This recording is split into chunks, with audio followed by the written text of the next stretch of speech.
안녕하세요. 김성길 목사와 함께하는 사람 이야기 제2단원의 G7 과정입니다.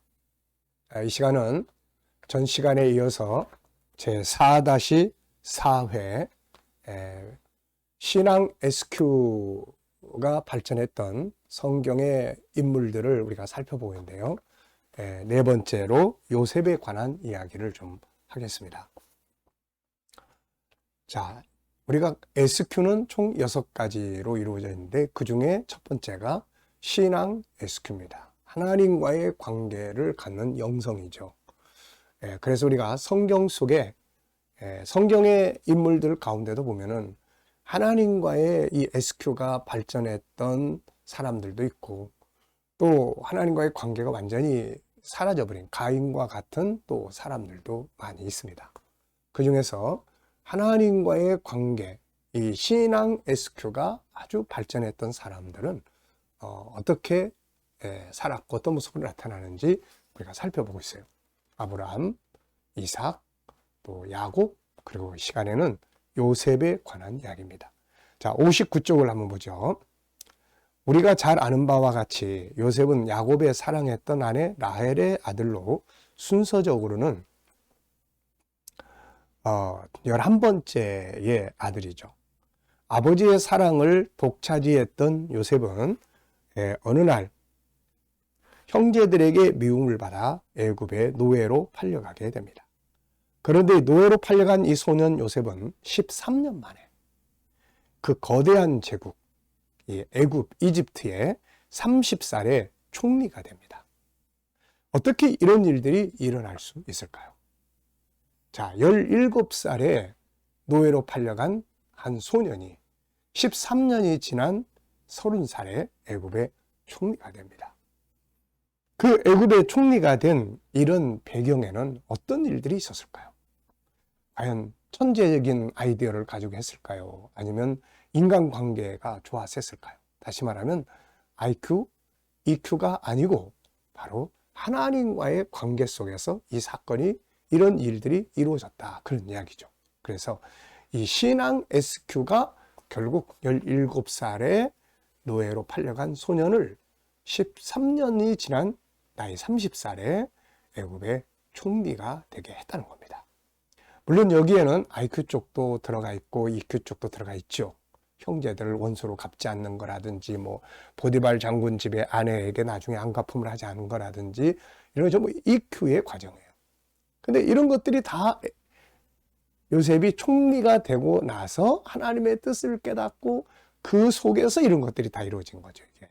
자, 그래서 SQ, 특히 신앙 SQ의 능력은 나머지가 좀 부족하고 모자라는 부분이 있어도 이것은 정말 세상을 승리하는 중요한 비결이다 하는 것을 우리가 알 수가 있겠습니다.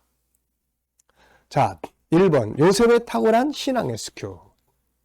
창세기 39장을 보면 노예로 팔려간 요셉이 보디발 장군 집에서 노예로 사는 동안 그리고 그가 감옥에 가서 살게 되는 동안 항상 하나님이 함께 하셨고 형통하게 하셨다. 이렇게 기록을 하고 있습니다. 그가 복을 주심으로 등의 내용들과 여호와 하나님이라는 단어가 총 9회나 등장을 합니다. 요셉의 신앙 SQ가 탁월했다는 것을 알 수가 있는 거죠. 자, 두 번째입니다. 이 같은 그의 탁월한 영성 재능은 어떻게 만들어진 것일까? 그의 탁월한 영성 재능은 두 가지에서 개발되었다고 볼 수 있습니다. 첫째, 아버지 야곱으로부터 이어받은 신앙이죠. 부모로부터, 아버지로부터 이어받은 신앙. 요셉의 영성 재능은 아버지 야곱으로부터 이루어진 거죠. 더 거슬러 올라가면은 할아버지, 또 아브라함, 이삭, 이 뿌리를 내려온 신앙의 터가 결국 그 아버지 야곱을 통해서 요셉에게까지 전달이 됩니다. 그래서 이 신앙의 뿌리라는 게 참 중요합니다. 어느 날 갑자기 예수 믿을 수 있지만 그러나 참 모태 신앙, 뿌리로부터 내려온 신앙은 그 터가 신앙이기 때문에 요동하지 않는 거죠.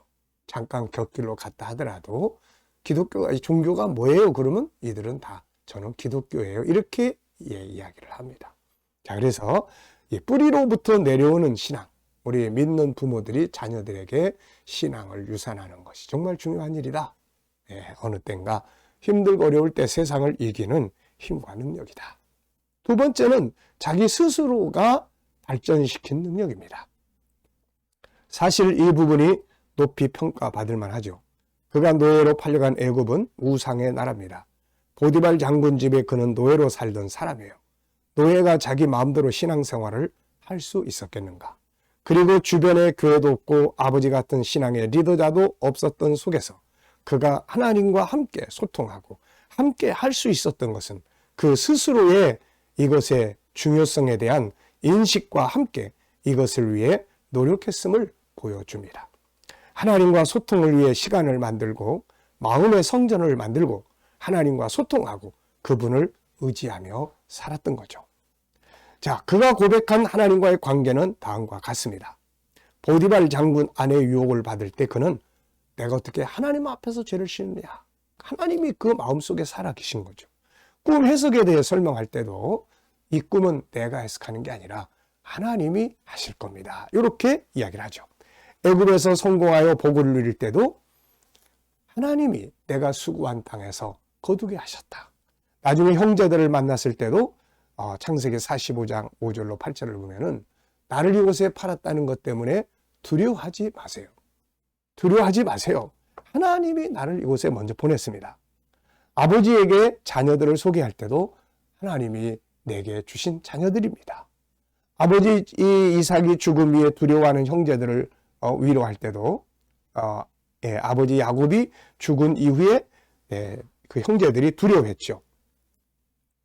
그때도 내가 하나님을 대신하리까 이렇게 이야기를 합니다. 마지막 임종할 때도 역시 나는 여기서 죽으나 하나님이 너희들을 그 땅으로 돌아가게 하실 거니까 내 해골도 취해서 가지고 가라 이렇게 이야기를 합니다. 그러니까 이 요셉의 인생의 모든 분야 속에서는 항상 요셉은 하나님과의 관계 속에 생각하고 하나님과의 관계 속에서 소망을 갖고 하나님의 관계 속에서 인생을 찾고 이게 바로 신앙 SQ입니다. 그가 이렇게 사용한 신앙 SQ의 요소들을 보면 먼저 하나님과의 항상 소통의 삶이 있었죠. 항상 하나님과의 소통. 그리고 분명한 자기 정체성이 있었습니다. 애굽에 내려가든 감옥에 내려가든 뭐 총리가 되든 나는 히브리인, 나는 하나님의 사람, 나는 하나님의 일꾼이야. 이 정체성. 이게 그를 그답게 살게 만들어준 거죠. 그리고 올바른 가치를 추구를 합니다. 하나님을 바르게 믿다 보면 자연스럽게 올바른 가치를 추구하게 되는 거죠. 사람은 어떤 옷을 입고 있느냐에 따라 어떤 자리에 앉아 있는가에 따라서 말과 행동이 달라집니다. 마찬가지로 자기의 정체성이 무엇인지를 알고 나면 당연히 다음에는 그럼 어떻게 살아야 하지? 라는 질문을 하게 되죠. 요셉이 하나님과 소통하면서 자신의 정체성을 바로 알고 난 후에는 당연히 자신의 어떤 모습으로 살아야 할 것인지를 알게 되었을 것입니다. 이것이 그의 삶을 머무는 곳에 영향력을 끼치는 사람으로 살게 만든 것이고 이것이 사람들에게 인정을 받게 되었고 그들이 높여주는 사람이 되는 비결이 된 거죠. 하나님 앞에서 살 때 죄를 거절하고 하나님 앞에서 살 때 아름답게 능력 있게 살아갈 수 있고 하나님의 앞에서 살아갈 때 머무는 곳을 항상 풍성하게 만들어줄 수 있고 하나님의 앞에 살아갈 때 항상 자기의 어떤 삶 속에 들어있는 하나님의 뜻을 찾게 되고 마지막 죽을 때도 하나님과 함께 살아가는 삶 속에서 내가 하나님의 나라를 향한 소망을 갖게 되는 거죠. 이 요셉의 승리는 IQ, EQ 이게 아니고 신앙 SQ. 이 속에서 그의 인생이 성공했다는 것을 우리가 알 수 있겠습니다. 그래서 신앙 SQ의 중요성이 이렇게 중요하다는 것. 시간도 한번 다시 기억해 두시기 바랍니다. 이 시간 말씀 여기서 마치겠습니다. 감사합니다.